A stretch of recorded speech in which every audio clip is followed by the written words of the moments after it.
Today we discuss Introduction to Carbohydrate, lecture number 5.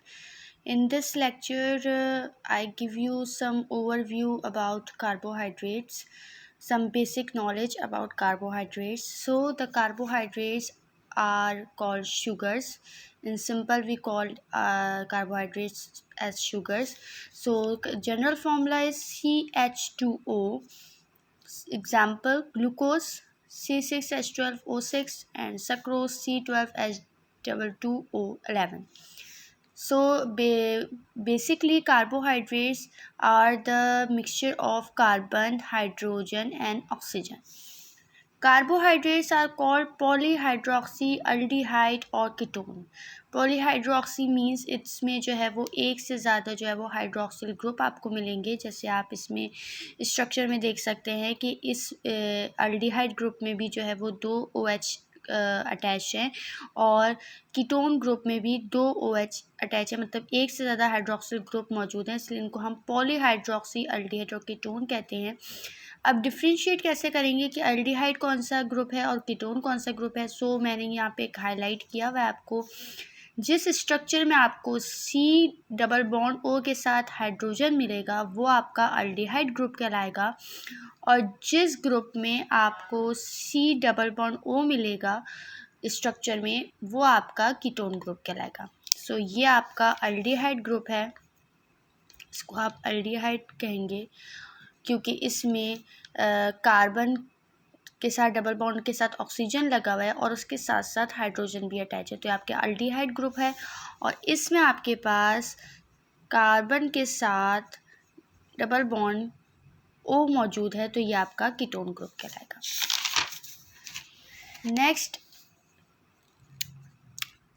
these are the examples of carbohydrates: glucose, sucrose, fructose and lactose. So glucose आपको मिलती है blood में, sugar present in blood, sucrose present in home, जो घर में हम इस्तेमाल करते हैं सिंपल शुगर, वो आपके पास सक्रोज कहलाती है. बायोलॉजिकल टर्म में हम उसको सक्रोज कहेंगे और सिंपल हम उसको जो है वो शुगर कहते हैं घर में जो हम इस्तेमाल करते हैं.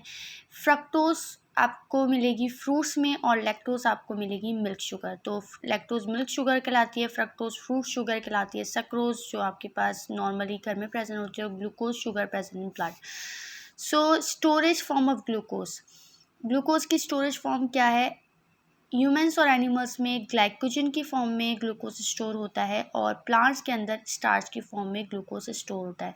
सो एक ये लेक्चर बेसिकली आपको जो है वो MCQs में बहुत हेल्पफुल होगा क्योंकि MCQs में इस तरह की शॉर्ट आपसे क्वेश्चंस पूछे जाते हैं, तो ये आई होप कि आपको MCQs में बहुत हेल्पफुल रहेगा. Then types of carbohydrates. Carbohydrates की कौन कौन सी टाइप्स हैं? नंबर 1 है मोनोसैकेराइड्स. मोनो मीन्स सिंगल, ठीक है. So these are the simplest carbohydrates that can't further hydrolyse, यानी कि हम इन शुगर्स को फर्दर जो है वो हाइड्रोलाइज नहीं कर सकते क्योंकि ये सिंपल शुगर्स होती हैं. इसमें ये मोनो है मतलब सिंगल शुगर है. इनके अंदर based on carbon atoms and based on functional groups, carbon atoms और फंक्शनल ग्रुप पे बेस करती है. अगर आपके पास 3 कार्बन एटम है किसी शुगर के अंदर तो वो ट्रायोस कहलाएगी. अगर 4 कार्बन एटम्स हैं तो टेट्रोस, 5 है तो पेंटोस एंड 6 कार्बन शुगर है तो हेक्सोस शुगर कहलाएगी and so on 7, 8, 9, 10. So 2 groups होते हैं आपके पास जो हमने स्टार्टिंग में ही डिस्कस कर दिए हैं, एल्डो ग्रुप और कीटो ग्रुप. अगर उसमें एल्डिहाइड ग्रुप प्रेजेंट है तो वो एल्डोस कहलाएगी और अगर उसके अंदर कीटोन ग्रुप प्रेजेंट है तो वो कीटोस शुगर कहलाएगी. सेकंड आपके पास है ओलिगोसैकेराइड. ओलिगोसैकेराइड्स को हम फर्दर जो हाइड्रोलाइज करते हैं वो स्मॉलर यूनिट्स में करते हैं. इसमें आपके पास आ जाती हैं ओलिगोसैकेराइड्स को फर्दर हम क्लासीफाई करते हैं disaccharides, trisaccharides and polysaccharides. So disaccharides के अंदर आपको 2 शुगर प्रेजेंट होती हैं. ट्राइसैकेराइड में 3 शुगर मॉलिक्यूल है और polysaccharides many sugar molecule. So example आप देख सकते हैं कि ग्लूकोज आपके पास मोनोसैकेराइड है, ग्लैक्टोज भी आपके पास मोनोसैकेराइड है और फ्रक्टोज भी आपके पास मोनोसैकेराइड है.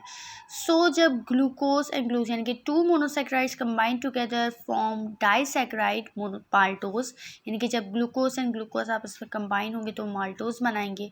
ग्लूकोज प्लस ग्लैक्टोज 2 मोनोसैकेराइड्स हैं आपस में कंबाइन होंगे, डाइसैकेराइड शुगर बनेंगे लैक्टोज. ग्लूकोज प्लस फ्रक्टोज आपस में कंबाइन होंगे, दोनों मोनोसैकेराइड्स हैं तो सक्रोज बनेगी. जब ये हाइड्रोलाइज होंगे तो ये डिवाइड हो जाएंगे। जब ये माल्टोज शुगर जो है वो हाइड्रोलाइज होगी तो हमें 2 ग्लूकोज के मॉलिक्यूल मिलेंगे। लैक्टोज शुगर हाइड्रोलाइज होगी तो हमें एक ग्लूकोज और एक लैक्टोज का मॉलिक्यूल मिलेगा।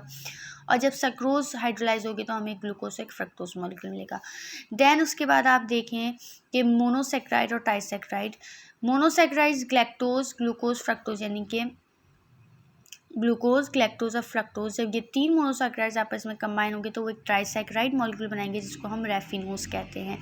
उसके अलावा भी होती हैं, मैंने एग्जांपल के तौर पे एक ही ली है। उसके बाद आते हैं आपके पास polysaccharides. Polysaccharides further divide into homopolysaccharides and हेटेरोपॉलीसैकेराइड्स।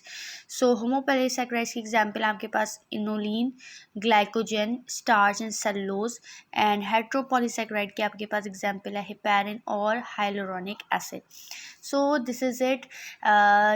This lecture will help you in MCQs as I told you earlier, and in next lecture inshallah we will discuss some pathways related to carbohydrates like glycolysis. And thank you so much. Do like and subscribe my channel for more videos. Thank you so much. Allah Hafiz.